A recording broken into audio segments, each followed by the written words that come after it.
Notice आया था वो था write a notice to be put up in your school informing the peoples of classes 9th and 10th about the remedial classes to be held after the school hours and asking them to register their names for it. तो remedial मतलब होता है extra classes, तो आप 9th और 10th के बच्चों को बोल सकते हो कि एक्स्ट्रा क्लासेस जिनको लेते हैं, जिनको लेने वो अपने नाम दे दें, तो मतलब आप उनके नाम लिख सकते हो। तो इसके लिए नोटिस आपको लिखनी है, नोटिस का फॉर्मेट जान चुके हो। ईमेल क्या आया था, email to the principal of neighbouring school inviting their peoples to attend the classes if they so wish give all the details of the classes to be held.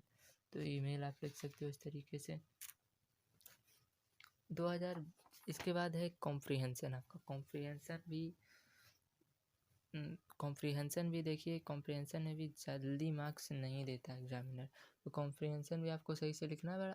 अगर आप सही से पढ़ते हो कॉम्प्रिहेंसन को, समझ लेते हो मीनिंग, कॉम्प्रिहेंसन घुमा फिरा के देता है आपको, क्योंकि हिंदी में तो आप कर लेते हो, हिंदी में आपको कैसे भी देता है हिंदी में बना के, लेकिन यहाँ इंग्लिश समझ में नहीं आता। इंग्लिश अगर कोई डिफ़िकल्ट वर्ड दे दिया तो उसी में बच्चा फंसता है और फिर गलत कर देता है क्वेश्चन में, तो इस तरीके से आपको नहीं करना है। तो फिर इसके बाद है आपका कॉम्प्रिहेंसन। तो पिछली बार जो कॉम्प्रिहेंसन आया था वो इस तरीके से आता है, the huge bell never stopped ringing it got us out of bed. तो ये इस तरीके का आया था। तो इसमें था it summoned us for meals, it rang between class period, it sent us willingly to bed. तो समन्ड का मतलब क्या था इसमें, तो ये भी क्वेश्चन आया था, समन्ड का मीनिंग क्या था, 1 मार्क्स का क्वेश्चन था ये। समन्ड का मीनिंग आप देख सकते हो क्या हो सकता है, आप खुद से सोचो, आप अपने मन से सोचो। फिर इसके बाद था, इसके आगे की लाइन पढ़ता हूँ कुछ आगे की। Of course no one owned up it could have meant expulsion, some suspicion fell on the sports captain because of our aversion to morning PT but nothing could be proved. तो aversion का meaning क्या होता है, तो आपको इस sentence को देख के लिखना है कि एवर्जन का मीनिंग क्या होगा। Hatred, fear, politeness, creations. उसमें समन्ड के 4 ऑप्शन दिए हुए थे, टोटल, ऑर्डर्ड, रिक्वेस्टेड, साउट। तो आपको इस तरीके से लिखना पड़ेगा। फिर इसके बाद है एक, the identity of the culprit remained a mystery, happily the senior hockey team went on a winning spree against all corners and our month end exist were restored. तो रीस्टोर्ड का मीनिंग क्या होगा, तो इस तरीके से आप इसको पढ़ के कर सकते हो। हेल्प्ड होगा, रिटर्न होगा, परमिट होगा, विक्ट्री होगा। तो इस तरीके से फिर देखो इसमें आपके क्वेश्चंस आ जाते हैं। 1 मार्क्स का पहला क्वेश्चन जो होता है कॉम्प्रिहेंशन वाला, मतलब क्वेश्चन वाले सेक्शन में पहला 1 मार्क्स का होता है, दूसरा 2 मार्क्स का होता है। एक तरीके से रीजन टाइप के दोनों हो सकते हैं। फिर तीसरा हो सकता है क्या, मतलब तीसरा भी 2 मार्क्स का होता है, चौथा भी 2 मार्क्स का होता है। इस तरीके से आ सकता है, आपको उसके बारे में पूछ सकता है किस तरीके से। तो पाँचवा भी 2 मार्क्स का होता है। और जो थर्ड, इसी में सेकंड का ये था, फर्स्ट का तो वर्ड मीनिंग था, 3 वर्ड मीनिंग होते हैं। सेकंड सेक्शन में इसमें क्वेश्चन आंसर होंगे 5, जो कि कितने होंगे, कुल 9 मार्क्स हो जाएंगे। फिर इसके बाद 8 मार्क्स का थर्ड वाले सेक्शन में आपको लिखना होता है 50 वर्ड्स में डिस्क्राइब करना होता है। उस इवेंट के बारे में दे देता है, उसमें जो कोई इवेंट है उसमें से मेन इवेंट एक दिख देगा, उससे आपको 50 वर्ड लिखने होंगे। तो इसमें 50 वर्ड्स में लिखना था describe the effects of lost well. तो आप कहानी पढ़ेंगे जब पूरी, तब आपको पता चलेगी लॉस्ट वेल के बारे में। तो ये 8 मार्क्स का होता है। यहाँ आप गलती मत करिए, यहाँ क्या होता है, ये आपको ब्रैकेट बनाना होता है, एक तरीके से लाइन खींचनी होती है आपको, जिससे जैसे मैथ में आप करते हो लाइन खींच खींच के, मैथ में लाइनिंग बनी होती है, जैसे बच्चे करते हैं 1 2 3 4 बक्से टाइप का, तो वो बनाना पड़ेगा आपको इस तरीके से। ईमेल और नोटिस में भी यही करना होता है, उसमें बस बाहर से बस लाइन खींच देनी होती है, बाहर से एक बॉक्स बनाना होता है। ईमेल लिख लो आप, नोटिस लिख लो, बाहर से बॉक्स बना दो, बॉक्स के अंदर उसको कवर कर लो। फिर इसके बाद देखो फिल इन क्वेश्चन 5 आता है। इसमें ये वाला सेक्शन ग्रामर का मेन सेक्शन होता है, 20 मार्क्स का ये होता है। ये भी आपको नहीं छोड़ना है, 1 मार्क्स भी पूरे में पूरे लेने हैं, प्री बोर्ड्स में भी और बोर्ड्स में तो लेने ही हैं। देखो पिछली बार का मैं पढ़ता हूँ, 1 नाइट 4 कॉलेज स्टूडेंट्स, ये है तुम्हारा वर्ब फिलिंग वाला। 1 night 4 college students be, bracket में दिया हुआ है BEB।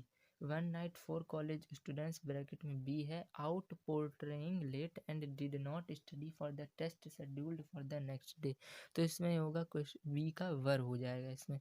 फिर देखो in the morning they dash लिखा है ब्रैकेट में think of a plan. Think bracket में लिखा है, उसके बाद ब्रैकेट क्लोज है, of a plan. In the morning they bracket में थिंक है, फिर उसके बाद लिखा है ऑफ अ प्लान दे। तो इस तरीके से आप लिख सकते हो। फिर दूसरा है दे डैश मेक, ब्रैकेट में लिखा है they dash themselves look dirty with grease and dirt. तो मेक का क्या इसमें हो जाएगा, तो इस तरीके से आप कंडीशन के हिसाब से लिख सकते हो। देन दे डैश ब्रैकेट में है गो, तो गो का क्या होगा, गो वेंट गॉन में से या कुछ भी हो सकता है। तो इस तरीके से आप लिख सकते हो। देन दे डैश ब्रैकेट में गो, फिर to the dean and dash bracket में है से डैश दे, फिर है डैश ब्रैकेट में इस बार गो। तो इस तरीके क्या लिख सकते हो आप इसमें, दे डैश ब्रैकेट में go out to a wedding last night and on their way back the tyre of their car burst and they had to push the car all the way back. The dean thought for a minute and said that they could have the retest after 3 days. They dash bracket में है thank, they dash him bracket में thank मैंने बोल दिया है him and said they would be ready on the day of the test. They were made to sit in separate rooms. They agreed as they prepare है bracket में लिखा हुआ, they as they prepare bracket close है, फिर well लिखा हुआ है, but they bracket में है गेट ब्रैकेट क्लोज्ड है, बट दे डैश गेट है ब्रैकेट में, मतलब मैंने बता दिया ए रूड शॉक। तो क्या होगा इसमें, 8 होते हैं, आधे आधे मार्क्स के होते हैं 8, इसमें से 8 होंगे, आपको फिल करना है, 4 मार्क्स लाने हैं पूरे में पूरे। इसके बाद आता है fill in the blanks with appropriate verbs, मतलब इसमें फ्रेजल वर्ब होते हैं और 4 प्रीपोजिशन 4 फ्रेजल वर्ब। कभी फ्रेजल वर्ब्स की संख्या वैसे कम ही दी जाती है क्योंकि बोर्ड चाहता है कि ज़्यादा से ज़्यादा मार्क्स स्कोर कर सके बच्चा। तो प्रीपोजिशन आपके 5-6 आ सकते हैं, टोटल 8 होते हैं। प्रीपोजिशन आपके 5-6 भी आ सकते हैं या 4-4 वैसे आते हैं प्रीपोजिशन और फ्रेजल वर्ब आधे आधे मार्क्स के। टोटल 8 हो जाते हैं, 4 मार्क्स के होते हैं, आधे आधे 4। तो पहला इसमें दिया हुआ था 2023 वाला जो इस साल का पेपर था, उसमें 2022-23 सेशन का a bird dash hand is worth 2 in the bush. तो इसमें आपको फ्रेजल वर्ब फिल करना था। The boy is crazy dash football, she was tired dash fighting and struggling all the time, he opted dash of the race, we borrowed the bikes dash our uncle, the police station is dash the right, I looked at the stars dash the telescope, there was an accident dash the crossroads। तो आपको ये खुद से मैं इसलिए नहीं बता रहा हूँ क्योंकि आपको ये खुद से आप इस पर रिसर्च करिए, और ये नहीं कि गूगल पे सर्च कर लिया, आप खुद से दिमाग लगाइए क्या होना चाहिए इसमें। खुद से तो देख के तो कोई भी कर लेगा, देख के तो सब कर लेंगे, लेकिन एग्ज़ाम में फिर वहीं देखना आपको भारी पड़ जाएगा। तो ये आपको बिल्कुल नहीं करना है, सही से प्रिपेयर करिए एग्ज़ाम्स के लिए तरीके से। इसके बाद देखिए, इसके बाद है आपका join the following sentence to make one complete, मतलब सिंथेसिस वाला होता है without using and but so. तो पहला है he jumped up he ran away, 4 option थे इसके, ये भी 4 मार्क्स का होता है, 4 ही होते हैं इसमें क्वेश्चन। तो पहला है he jumped up he ran away, इसके 4 ऑप्शन है, क्या होगा आपको पता लगाना है। पहला है he jumped up before he ran away, दूसरा है jumping up he ran away, तीसरा है he ran away after jumping, चौथा है he ran away because he jumped up. तो क्या होगा इसमें से, दूसरा क्वेश्चन है he has failed many times still he hopes to succeed, पहला ऑप्शन है इसमें he succeeds after he failed many times, दूसरा है despite of failing he hopes to succeed, तीसरा है in spite of many failures he hopes to succeed, चौथा है he failed many times even though he hopes to succeed.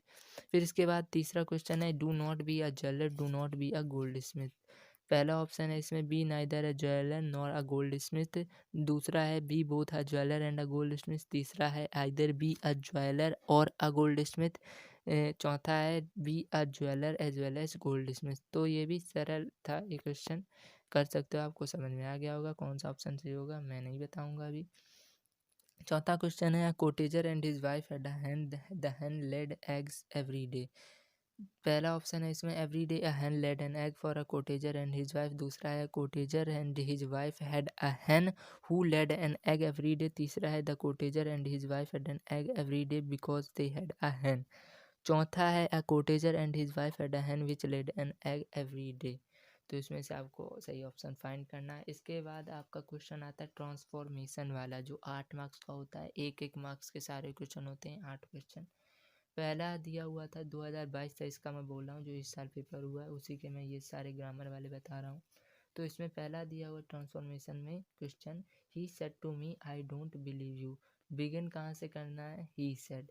तो पहला option है इसमें he said he doesn't want to believe in me. दूसरा है he said that he didn't believe me. तीसरा है he said that he didn't believe in मी।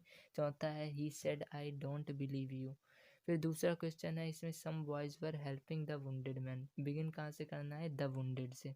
तो पहला ऑप्शन है इसमें, the wounded man was helping some boys. दूसरा है the wounded man were helping some boys. तीसरा है the wounded man was being helped by some boys. चौथा है the wounded boys were helping the man. इसके बाद तीसरा क्वेश्चन है, he is as wise as Solomon. Wiser का इसमें यूज करना है इस सेंटेंस में। तो पहला ऑप्शन है, Solomon was wiser than he is. He and Solomon are wiser. दूसरा ऑप्शन ये हो गया। तीसरा ऑप्शन है, सोलोमन वॉज द वाइजेस्ट। चौथा है, Solomon was not wiser than he is.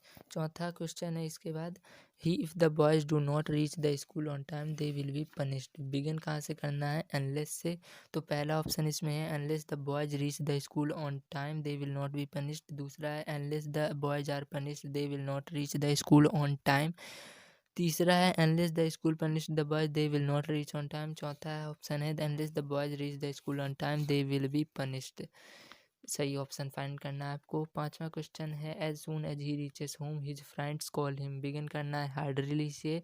तो पहला ऑप्शन है, hardly does he reach home when his friends call him. दूसरा है ऑप्शन है, hardly had he reached home then his friends call him. तीसरा option है, hardly he reaches home his friends call him. चौथा option है, hardly when he reaches home then his friends call him. इसके बाद छठा question जो है, she is weak but she is courageous. Begin कहाँ से करना है, डिस्पाइट से। पहला ऑप्शन है इसमें, despite of being weak she is courageous. दूसरा है, despite being weak she is courageous. तीसरा है, despite being courageous she is not weak. चौथा ऑप्शन है, despite weak she is courageous. तो इसमें भी सही ऑप्शन आपको फाइंड करना है खुद से। सातवां क्वेश्चन है, we will never forget what we saw. Begin कहाँ से करना है, नेवर से। तो पहला ऑप्शन है इसमें, never forget what we see. दूसरा है, never will we forget what we had seen. तीसरा ऑप्शन है, never will we see what we forget. चौथा ऑप्शन है, never will we forget what we saw. इसके बाद आठवां क्वेश्चन जो है, Jaswant grandfather is too old to take up this job. Use करना है डैश डैश डैश, बीच में सो का, फिर आखिरी में दैट का यूज करना है। तो देखो ऑप्शन क्या है इसमें। पहला है, Jaswant grandfather is so old that he could not take up this job. दूसरा ऑप्शन है, Jaswant grandfather is so old that he can not take up this job. तीसरा ऑप्शन है, Jaswant grandfather is so old that he could take up this job. चौथा option है, Jaswant grandfather is so old that he can take up this job. तो आपको सही option इसमें find करना है। तो देखो यार, कंपोजिशन बता दिया मैंने। कंपोजिशन में आपको मैं रिकमेंड करूँगा आर्गुमेंटेटिव लिखें, डिस्क्रिप्टिव नैरेटिव आता है तो वो लिखें।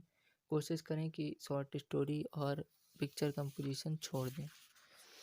फिर इसके बाद लेटर मैंने बताया, लेटर में कैसे लिखा जाता है, फॉर्मल इनफॉर्मल। फॉर्मल में आपको फॉर्मल तरीके से लिखना होता है, रिसीवर एड्रेस सेंडर्स एड्रेस इस तरीके का होता है।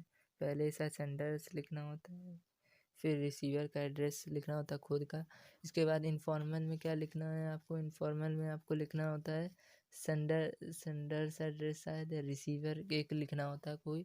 इसके बाद आप लेटर लिखना चालू कर देते हो, बॉडी दोनों मिलके हो, सही से लिखना, बिल्कुल सटीकता से जो आपको दिया हुआ है उसके बारे में डिफाइन करके लिखना होता है। 120 वर्ड में लिखना होता है लेटर। इसके बाद क्वेश्चन 3 आपका होता है, इसमें 2 पार्ट 5-5 मार्क्स के होते हैं। Notice email. लेटर हो जाता है आपका 10 मार्क्स का, कंपोजिशन होता है आपका 20 मार्क्स का। तो ये हो गया 40 मार्क्स टोटल। कंप्रीहेंशन इसके बाद आता है 3 मार्क्स की, इसमें वर्ड मीनिंग होती है। 9 मार्क्स के क्वेश्चन होते हैं और 8 मार्क्स का एक आपको 50 वर्ड्स लिखना होता है इसमें डिफाइन करके उस चीज़ के बारे में। कंप्रीहेंशन में एक चीज़ के बारे में इसमें ब्रैकेट बनाना होता है, सही से डिब्बा बना के लिखना होता है। लेटर और ईमेल में भी बाहर से बॉक्स बनाना मत भूलना। तो इस तरीके से आपका कॉम्प्रिहेंशन 20 मार्क्स का हो गया, तो 60 मार्क्स अभी आपके हो गए। इसके बाद 20 मार्क्स का आता है आपका ग्रामर सेक्शन, जिसमें verb filling, phrasal verb, preposition वाला होता है। पहला होता है आपका